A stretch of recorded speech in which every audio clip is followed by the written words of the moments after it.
सानपाडा परिसरात तरुणांकडून धर्मवीर बलिदान फाल्गुन महिना पालन। नवी मुंबईतील सानपाडा परिसरात तरुणांकडून धर्मवीर बलिदान मास पाळण्यात येत आहे। छत्रपती संभाजी महाराजांच्या जाज्वल्य इतिहासाची आठवण आणि त्यांच्या महान बलिदानाचे महत्त्व आजच्या तरुण पिढीपर्यंत पोहोचावे या उद्देशाने विविध उपक्रमांचे आयोजन करण्यात येत आहे। इतिहासानुसार फाल्गुन शुद्ध प्रतिपदेच्या दिवशी छत्रपती संभाजी महाराजांना शत्रूंनी पकडले होते।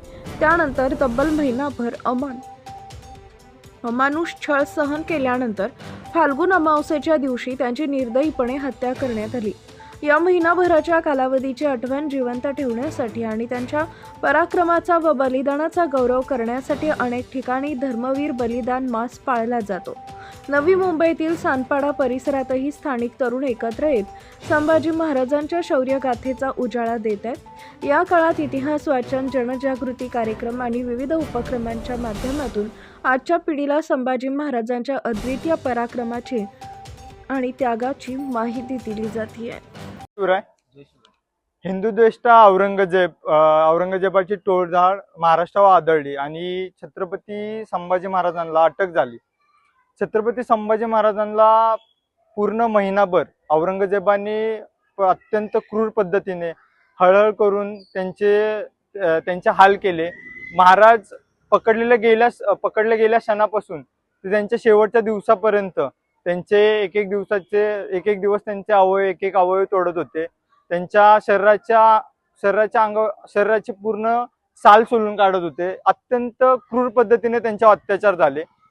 शेवटच्या दिवसापर्यंत महाराज एक एक दिवस मृत्यूच्या दिशेने चालत होते। म्हणजेच पकडलेले गेलेले फाल्गुन शुद्ध प्रतिपदा ते फाल्गुन अमावस्येपर्यंत म्हणजे त्यांच्या मृत्यूच्या क्षणापर्यंत महाराज मृत्यूच्या आणि बलिदानाच्या मार्गावर चाललेले। तेच कायम आपण चित्तात ठेवणे। महाराजांनी बलिदान आपल्या हिंदूंसाठी, हिंदू समाज टिकावा, हिंदू समाजाला कुठेतरी एक कारण आपण बघितलं तर महाराजांच्या बलिदानानंतरच मराठे अटकपर्यंत गेले। आजचा अटक हे पाकिस्तानापर्यंत आहे। मराठे पाकिस्तानापर्यंत जाऊन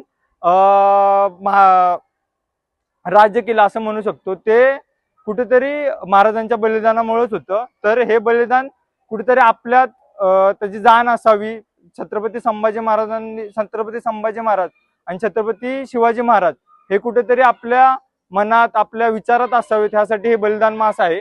तरी पकडले गेलेल्या दिवसापासून ते शेवटच्या क्षणापर्यंत दररोज आपण हे बलिदान मास पाळतो।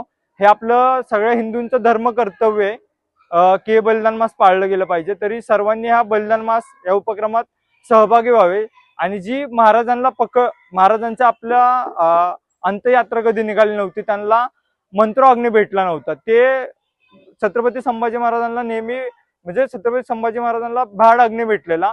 ते कुठेतरी शैल्य मनात आपल्या हिंदूंच्या आहे म्हणून आपण त्या गोष्टीसाठी शेवटच्या दिवशी मुकपद यात्रा काढतो।